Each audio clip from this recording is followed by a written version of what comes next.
Week 2 of the NFL season begins tonight with a showdown in Ohio, and this is a brand new Kickoff with Kelly.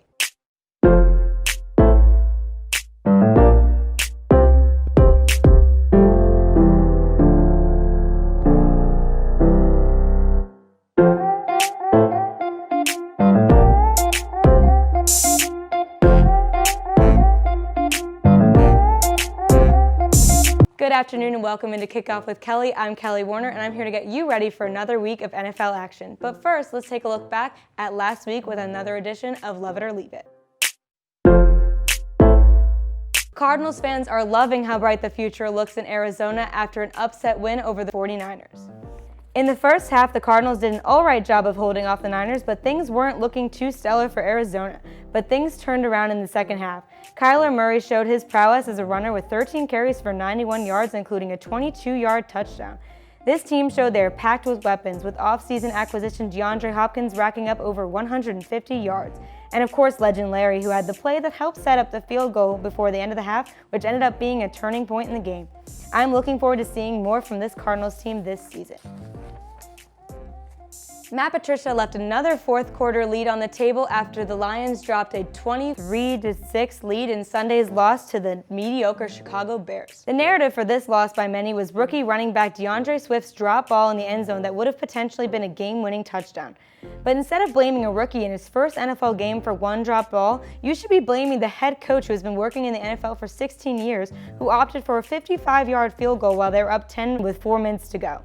The field goal was missed and gave the Bears great field position that led to a touchdown, and then an interception in the very next series led to another touchdown for the Bears, which all ultimately led to DeAndre Swift having to save the game and coming up short. But the real failure was Matt Patricia, who was too attached to a Super Bowl winning interception 5 years ago to see any faults in his fourth quarter coaching.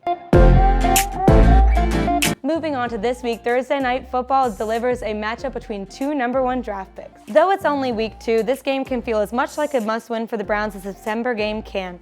Losing to the MVP-led Ravens isn't too surprising or worry-inducing, but if you lose the second week to the rebuilding Bengals and their new #1 pick, people are going to be doubting Baker Mayfield a lot more than they already do. This game is going to be all about the quarterback comparisons, and Baker better hope he comes out on top. But I'm going to take the risk here and pick Joe Burrow to get his first win as a Bengal.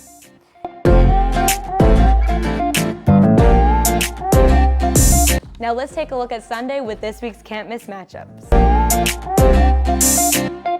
The Panthers and the Buccaneers may have lost their first games, but both showed signs of promise. The Panthers very well could have won their game if they didn't call fullback dive on 4th and 1 with Christian McCaffrey at their disposal. But the Bucs, on the other hand, never held the lead in their matchup in New Orleans. Brady also did his best Jameis Winston impression with a pick-6 to Janoris Jenkins that put the Bucs in a 24-7 hole. This matchup against the Panthers, who are rebuilding and finding their identity, could be a great time for the Buccaneers to give a better impression. I'm picking the Bucs to win at home, but the Panthers will keep it close and cover 9.5.